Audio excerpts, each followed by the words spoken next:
Pride is the seed of sin, not the loud, arrogant pride we see on the surface, but the quiet kind, the hidden kind, the kind that slips under the radar and takes root in the soul.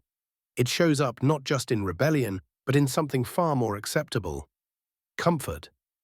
We've been trained to seek what feels good, what's familiar, what's safe, and somewhere along the way, we began to believe that if something is uncomfortable, it must not be God.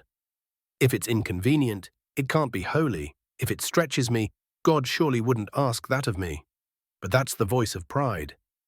Because pride doesn't always scream, "I'm better than God." Sometimes it just whispers, "I know what's best for me." Comfort over obedience. That's the modern idol. That's the cancer of the Western church. Jesus never promised comfort. In fact, he promised the opposite. If anyone would come after me, let him deny himself, take up his cross daily, and follow me. That's not a call to ease, it's a call to death. The death of pride, the death of comfort, the death of the self-led life.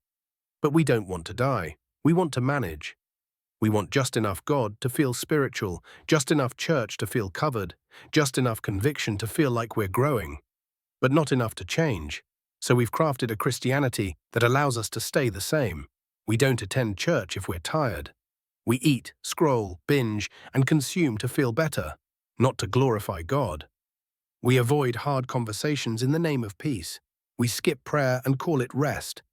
We say no to hard things and call it boundaries. All the while, pride is smiling. Because comfort is the perfect disguise. It doesn't look like rebellion. It doesn't feel like sin. But it resists the Spirit just the same. It's not just laziness, it's lordship. We are choosing what rules us. And for many of us, comfort has taken the throne. This is why Paul said, "I die daily." Because pride rises every morning, and the only way to kill it is to crucify it, over and over again.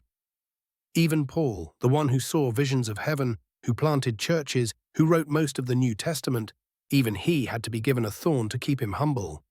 He said it was to prevent him from becoming conceited. That word, conceited, it means lifted up. It means inflated. God, in his mercy, refused to remove the thorn. Why?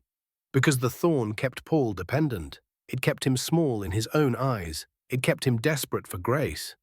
We don't want thorns. We want healing. We want ease. But maybe, just maybe, God isn't interested in our comfort. Maybe he's interested in our obedience, our dependence, our surrender. Because here's the truth: comfort never saved anyone. It never raised the dead. It never healed the broken. It never set a captive free. The gospel is not comfortable. The cross is not comfortable. And neither is obedience. The early church didn't change the world by being comfortable. They were hated, hunted, imprisoned, and martyred. Why? Because they refused to live for this life. They lived for what was eternal. They feared the Lord more than they feared pain. They obeyed even when it cost them everything. They chose the narrow road, not because it was easy, but because it led to life. And that's the road we've been called to. So we have to ask, have I made comfort my God? Am I choosing ease over obedience? Am I rejecting the cross because it hurts? Because this is not a drill. This isn't practice. This isn't warm-up. This is real. Eternally real. Every decision is shaping your soul. Every excuse is feeding your pride. Every act of obedience is a seed sown into eternity. So today, don't numb the discomfort.